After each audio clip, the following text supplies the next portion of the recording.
더라이트 조기자에 빛나는 토크쇼에 저희 국내 최정상 비올리스트 김남중 님께서 오셨습니다. 네. 반갑습니다. 반갑습니다. 네. 어떻게 비올리스트라는, 그러니까 바이올리니스트도 많이 들어봤는데 비올리스트 그리고 비올라에 대해서는 사람들이 모르는 사람들이 많아서 조금 소개를 좀 바이올린과의 어떤 그런 게 다른 건지 좀 전문가께서 얘기를 좀 해주시면. 비올라는 바이올린보다 우선은 음역대가 한 옥타브 낮아요. 약간 저음? 네, 쉽게 설명하려면 피아노 건반으로 봤을 때 우리 이제 열쇠구멍이라고 하죠. 아기들 처음에 피아노 배울 때 가운데 앉으라고 하는데 그 가운데서 나는 소리가 비올라 음역 소리예요. 그거보다 한 옥타브 위가 바이올린, 가운데가 비올라, 그리고 한 옥타브 아래가 첼로 음역이죠. 비올라가 바이올린보다 조금 더 크고 통도 조금 더 넓고, 그리고 음역이 좀 낮은 목소리가 나요. 그게 비올라입니다. 그래서 옛날에 그 비올라라는 악기가 더욱 생소하셨을 때 어릴 때부터 이제 악기를 하신 걸로 알고 있는데 어떻게 이렇게 비올라를 시작하게 되셨는지.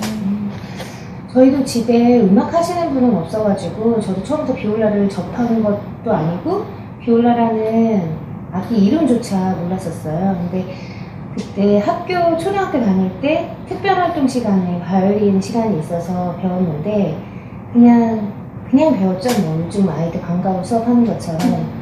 그러다가 어느 날 너무 이쁜 바이올린 선생님을, 집으로 오는 바이올린 선생님을 만나게 된 거예요. 누구 소개받아서. 근데 그분이 너무 이뻐가지고 그분한테 바이올린의 개인 레슨을 좀 받기 시작했는데 알고 보니 그분이 전공이 비올라였대요.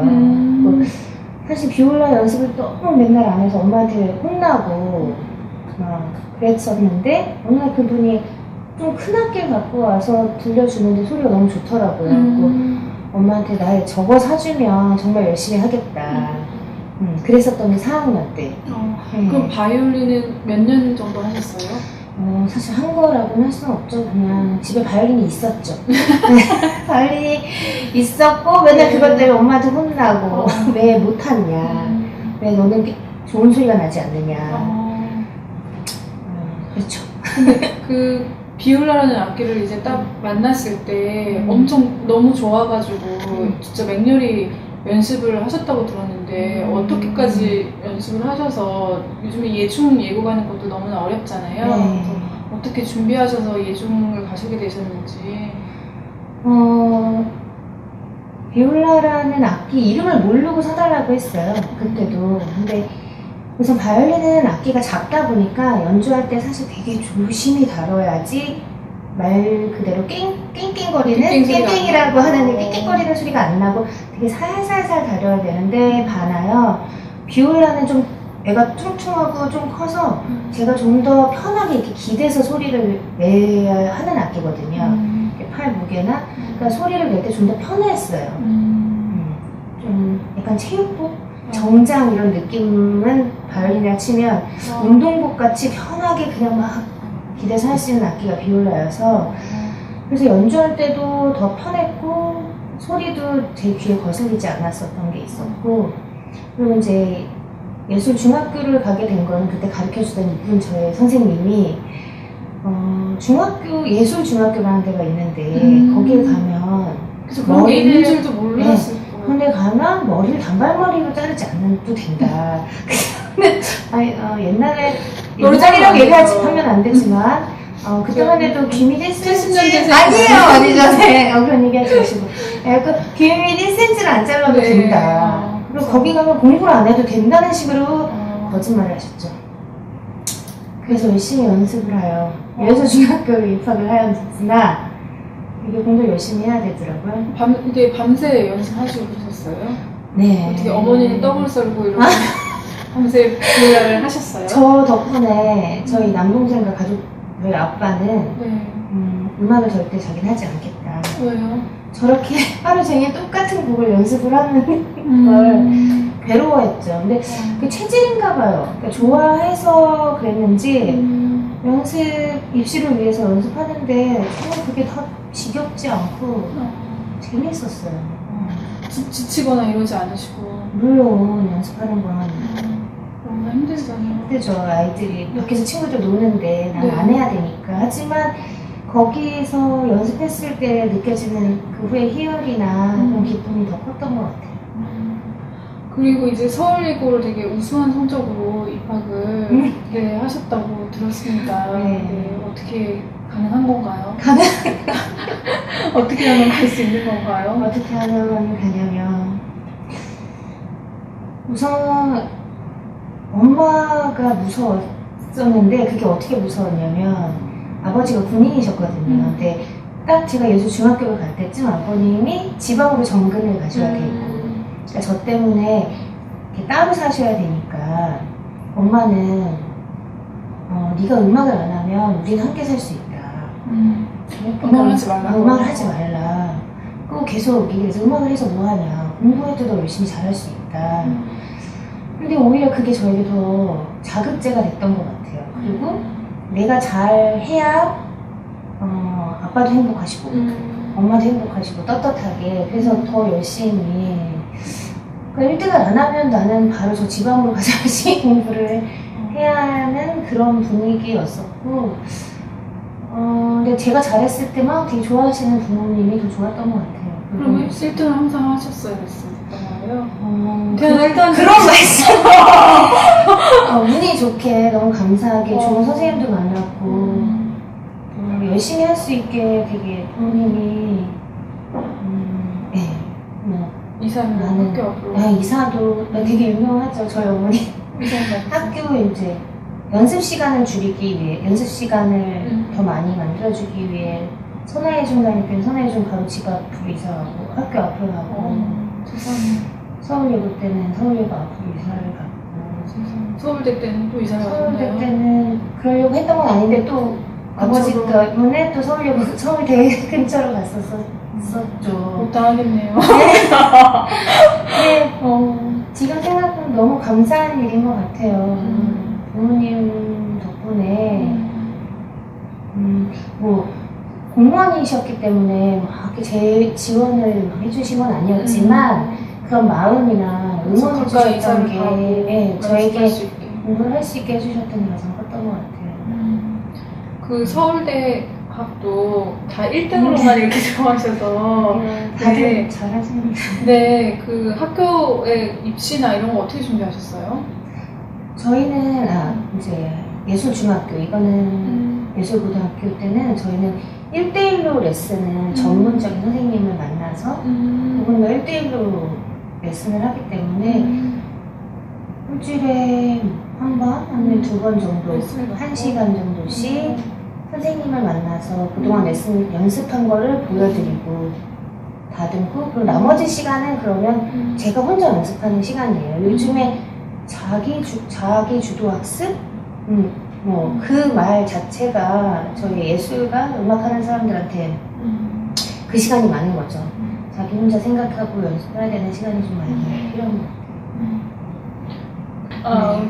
그러면은 이제 서울시향에서 한 7년, 8년 정도의 일을 하셨다고 들었는데 서울시향을 잘 모르시는 분도 많을 것 같고 이곳에 대해서 좀 설명을 해주시자면 제가 이제 미국으로 대학교 졸업하고 인디애나 유니버시티를 유학을 갔다가 왔을 때 원래 바로 이렇게 직업을 잡으려고 했던 건 아닌데 운이 좋게 그때 서울시향에서 전명 선생님이 오시면서 다 새로 손을 나가서 그 전까지는 제가 알기로는 서울시에서 이렇게 약간 주문 공무원처럼 이렇게 하는 거였고 제가 갔을 때는 사단법인 하면서 이렇게 따로 개별적인 오케스트라 그렇지만 서울시 산하에 있는 오케스트라로 있었죠. 근데 그때도 되게 경쟁률이 되게 높았다고 들었어요. 뭐 세계에 되게 유명하신 연주자분들도 지원을 많이 하셨다고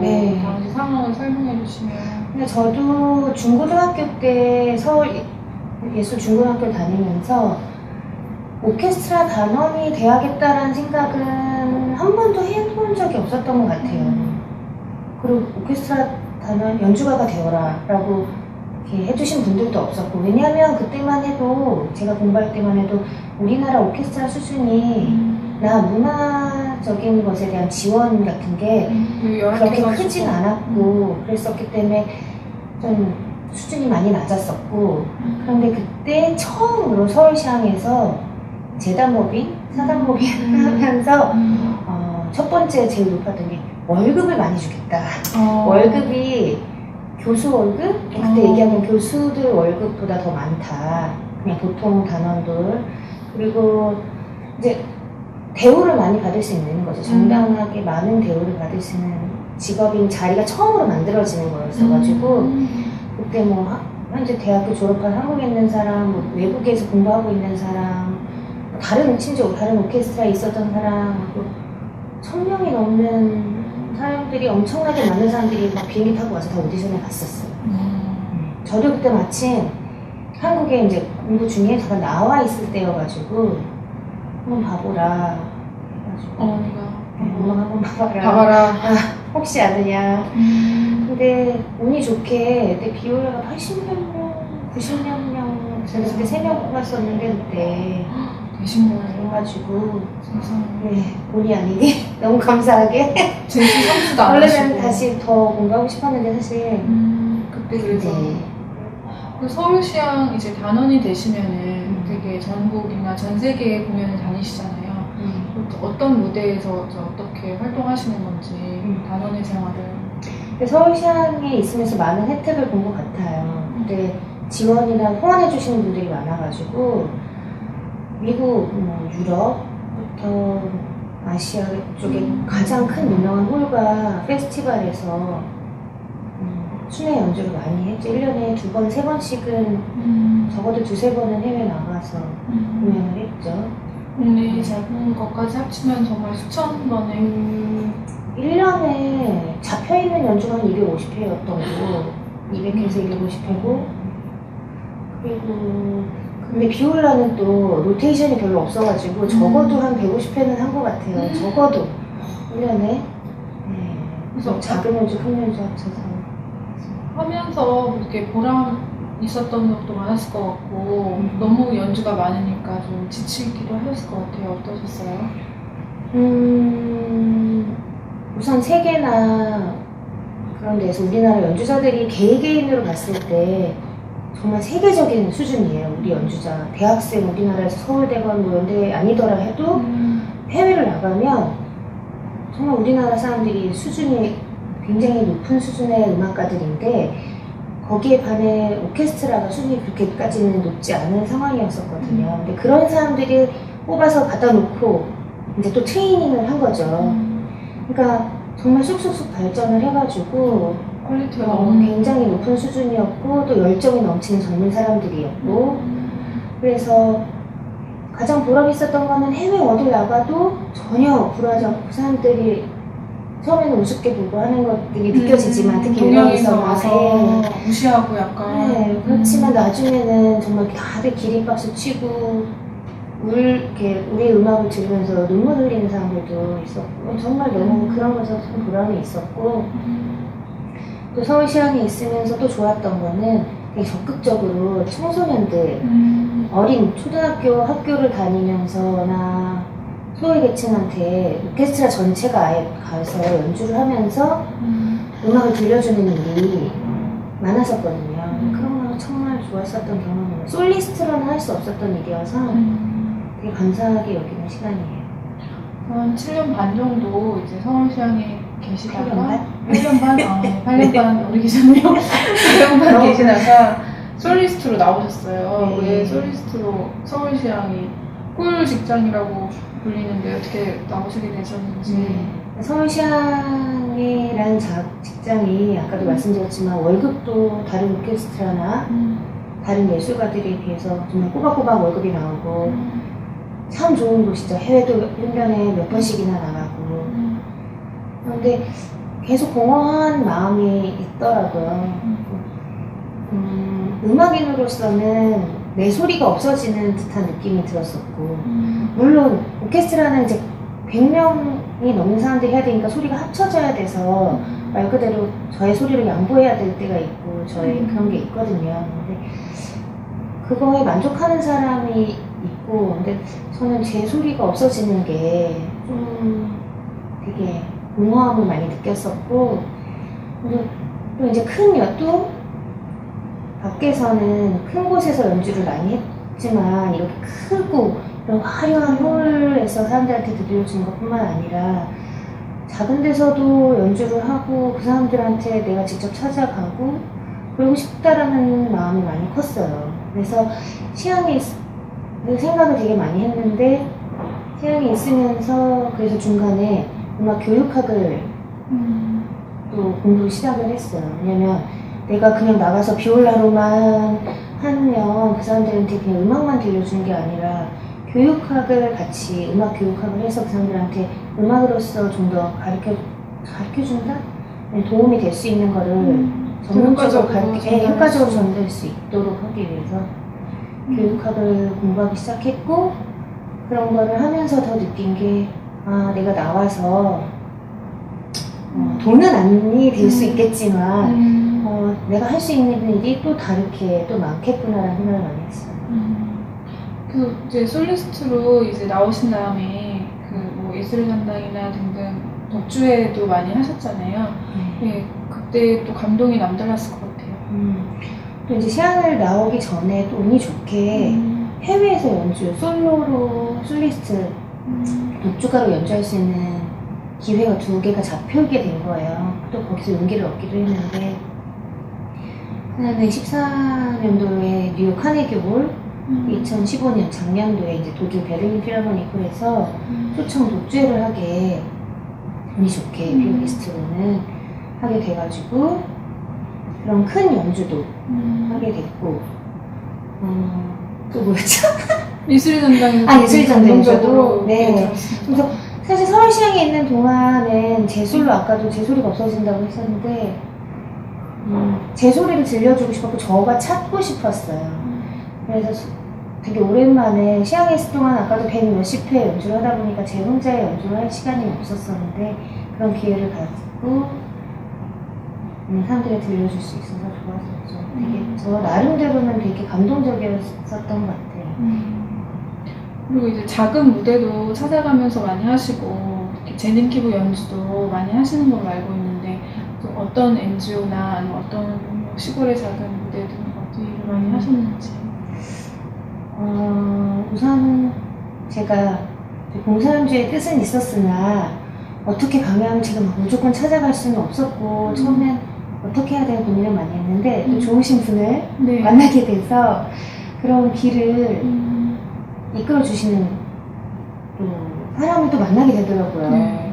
그래가지고 그 분을 통해서 NGO 단체, 메신저 인터내셔널이나 또 루게리병 환자들도 그렇고 또 월드 휴먼 브릿지, 또 구딜스토어 이렇게 탈북자 장애인 그리고 해외에서도 선교 활동이나 여러 가지를 도울 수 있게 돼서 거기서 제가 음악으로 도울 수 있는 일을 열심히 하려고 노력합니다. 그래서 저는 좀 그 감동적이었던 것이 보통 재능기부 이제 연주를 하면 연주하고 보통 그냥 나오는 경우가 많은데 그 직접 후원도 이렇게 하시더라고요. 네. 그래서 실제 이렇게 후원자로도 이렇게 소정의 금액을 이렇게 이체하고 계시는 모습을 봤는데 그런 건 어떻게 좀 하게 되셨는지. 물론 음악으로 그분들에게 치유는 될 수 있지만 정말 필요로 하는 거는 또 경제적인 면에서도 도움이 돼야 되니까 보통 한국에서 음악회 할 때는 거기서 얻는 수익금은 거의 다 제가 기부를 하려고 노력을 하고 있습니다. 제가 지금 활동하고 있는데. 네, 되게. 그렇게 수익이 많지는 않아요. 노력해서 최대한 다 그러려고 합니다. 네, 참 마음이 너무나 아름다우십니다. 네, 아니요.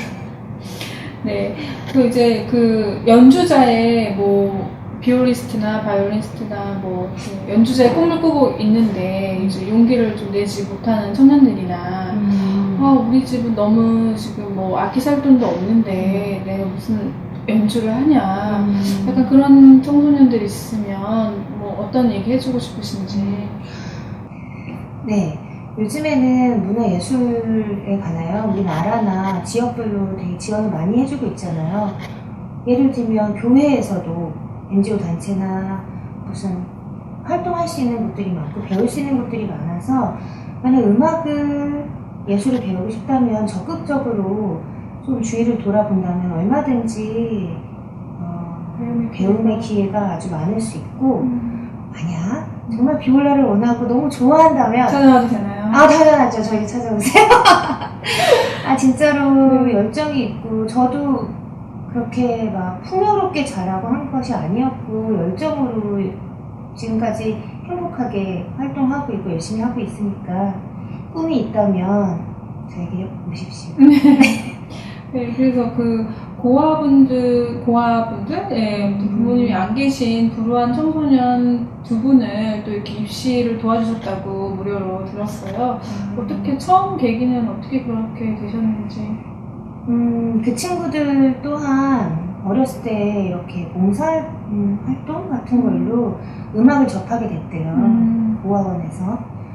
그런데 이제 특별히 음악에 남다른 마음이 있었던 거죠. 근데 어쩌다 보니 제가 이런 활동을 많이 하다 보니까 그런 보석 같은 친구들이 저에게까지 오게 되어서 했는데 그 중에 한 친구는 열심히 해서 바로 좋은 학교에 갔고 한 친구는 중간에 그래도 돈을 벌어야겠다. 주위 사람들이 너 무슨 뭐 벌어야 되지 않냐, 연주냐, 무슨 악기냐, 예술가는 돈 못 번다 해서 제 컴퓨터 공장에서 일하고 있었어요. 네. 자동차 정비 이런 데를 갔다가 몇 년 만에 다시 돌아왔더라고요. 작년에 연락이 와가지고 그 친구가 입시를 해서 자기가 음악을 정말 하고 싶다. 자기 돈을 모았다. 하고 악기를 하나 조그만 악기를 하나 사갖고 왔더라고요. 그래서 그 친구랑 같이 열심히 해서 좋은 소식으로 또 원하는 대학에 지금 갔어요. 입시를 네. 소름이 돋습니다. 네. 계속 이렇게 좀 좋은 일을 하시는 모습을 많이 보여주셔가지고 좋고 감사합니다. 지금까지 너무 좋은 말씀 해주셔서 너무 감사드리고요. 앞으로 꾸준한 계획이 있으면 카메라 보시고 말씀해 주시면 감사하겠습니다. 지금까지 제가 해왔던 오케스트라나 선생님, 그리고 비올리스트로서 그런 경험을 살려서 우리 젊은 청소년들이 예술계 쪽에서 편안하게 활발히 활동할 수 있는 그런 자리를 만들 수 있는 그런 음악가가 되도록 노력하겠습니다. 감사합니다.